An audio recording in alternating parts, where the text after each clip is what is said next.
Hello everyone, good evening to all, welcome back again. लोगोफोर फिन खेबसे बयखौबो चेनेलाव बरायग्रोनानै लानाय जाबाय। तो लोगोफोर आङो दिनै बांद्राय गोलाव खालामनो सानाखै। निश्चय नोंथांमोना बुजिखाबाय बा मिथिखाबाय भिडिअआ मानि सायावहाय जागोन। टाइटेल आरो थाम्बनेलाव नायनानै नोंथांमोना मिथिखाबाय जानांगौ। तो बिदिब्ला दिनैनि भिडिअखौ जागायलांदिनि। दिनैनि भिडिअआ आर्निं रिलेटेडनि सायावहाय जागोन। बेबायदिनो जोंनि गेजेरावहाय थांनाय दिन माखासे सान सिगांनिफ्राय बेबायदिनो KYO जोंनि गेजेरावहाय बेबायदि एप्लिकेशन्सफोरा सोलिबाय थादोंमोन आरो दा जोङो बेबायदिनो थाबैनो उइथड्र पेन्डिं जानायखौ जोङो मिथिनो मोनदों बा बेबायदि प्रब्लेमखौ जोङो फेस खालामदोंना। तो जियानो हक जेन उइथड्रला थाबैनो जायो आसा खालामबाय आरो जायफ्रा उइथड्र खालामदोंमोन ना। तो आरो बेबायदिनो जोङो दिनैहाय आपडेट्स मोननो हादों। तो टाइमा एसे बारायनानै होदों बेवहाय आधा घन्टा। सिगाङावहाय आधा घन्टाल'सोमोन, दा बेबायदिनो 8टानिफ्राय 9टासिम जोङो ट्रेडिंखौ मोननो हादों आरोना। तो जेन हक लोगोफोर जोङो बयबो मिथिखानाय आपडेट आरो बेबायदिनो जायफ्रा बेवहाय इनभेस्ट खालामदोंमोन ना, तो उइथड्र प्रब्लेमाव एसे फेस खालामदों जानांगौ। मा जायो बेखौ दासिमबो मिथिथ'वा, स' बियो हाबफैनोबो हागौ, जोङो एसे वेट खालामनांगोन आरोना। तो बिनिफ्राय बियो आगस्ट 7 तारिखआवहाय बेबायदि लन्च जादोंमोन आरो आगस्ट 7निफ्राय दिनैसिम बेबायदिनो बांद्राय दिन जायाखै, 13 दिन बेबायदि जाबाय जानांगौ। बिदिनो 10, 12, 13 दिनसो जाबाय आरोना।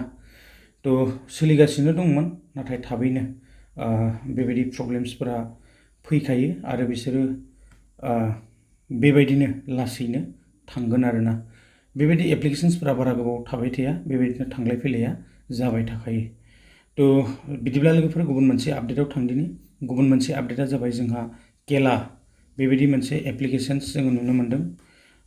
बेबो दिनैसो बेबायदि माने लन्च जादों आरोना। बेयो गोदान एप्लिकेशन। जोङो बेवहाय माइ कार्ड बेबायदिनो प्रमोशन आवार एप्स, बे आवार एप्सआवहाय जोङो एप्सखौ डाउनलड खालामनो हायो आरोना। तो बेबायदिनो टास्क दङ, माइ टास्क, एबाउट आस, बेबायदि गोबां दं आरो जोङो बिथिंजाय गाहायथिं स्क्रल डाउन खालामनानै जोङो नायोब्ला नुनो मोनो बेवहाय जोङो इनभेस्ट खालामनानैबो आर्निं खालामनो हायो आरोना। तो बेहाय डेइलि इनकाम 176 बेसेबां दोनोब्ला 587 इनभेस्ट खालामोब्ला 176 पार डे। तो बेबायदि जोङो मोननो हायो। बियो 49 डेज देखायदों, नाथाय बेसेबां दिन सोलिगोन बेखौ रावबो बुंनो हाया। जुदि 49 डेज थायोब्ला जोङो 8628 आर्निं खालामनो हागोन आरोना। नाथाय जोङो 49 डेज थागोन होननानै रावबो बुंनो हाया। बेयो 10 दिनावबो थांनो हागौ, साननैयावबो थांनो हागौ, सानथामावबो थांनो हागौ आरोना।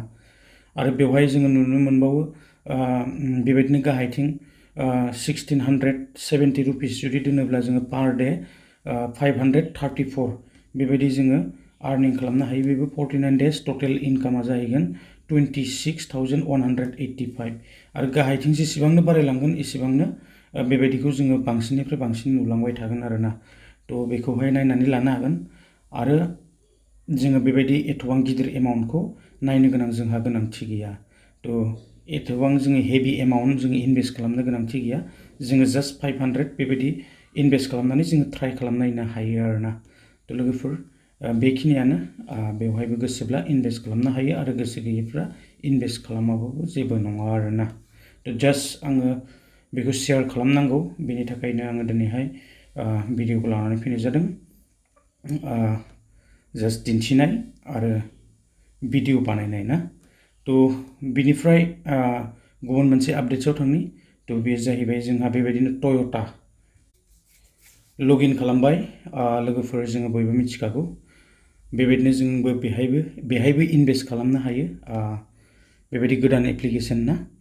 तो जों बयबो मिथिखागौ। आरो टेलिग्राम दं, बेबायदिनो शेयार दं, टास्क दं, रिसार्च दं, उइथड्र दं, ग्रुप्स दं, एबाउट आस दं। जोङो बेवहायबो बेबायदि डिपजिट खालामनो हायो आरो आर्निं खालामनो हायो आरोना। लोगोफोर नोंथांमोना नायनानै लानो हागोन। बेसेबां दिन मार्केटआव सोलियो बेखौ रावबो जेबो बुंथ'नो हाया। तो आं बांद्राय गोलाव खालामनो सानाखै। भिडिअआ बेखिनियानो। जोङो बयबो मिथिखागौ एप्लिकेशनखौ इनस्टल खालामनानै लानायनि उनावहाय तो जोङो नायोब्लानो तो बेखौ मिथिगोन आरोना। तो बिदिब्ला लोगोफोर आङो बांद्राय गोलाव खालामनो सानाखै। दिनैनि भिडिअआ बेखिनियानोमोन। गोजोन्थों, बाय बाय।